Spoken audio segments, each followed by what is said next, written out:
You do pet sitting for what Um, type of animals? well, I've watched horses, cats, dogs, birds, people, grandmas, you name it, I've done Okay. it. So, Doesn't just have to be pets. It could no, be no, no.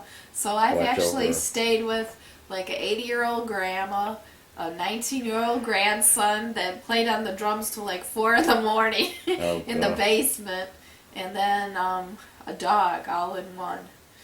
So that was like a trip. And then, like I've fed the horses. I stayed there like 6 weeks.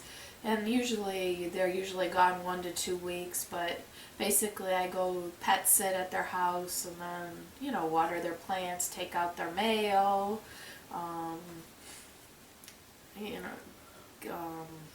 get the newspaper, take the dog for a walk, feed the cats, things like that. Sometimes you have to give them medication or something like that. Play with them.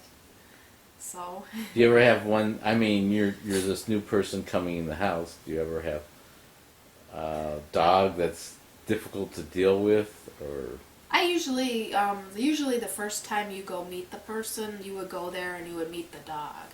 And most of the people have real friendly dogs. If it was a mean dog, I wouldn't watch it.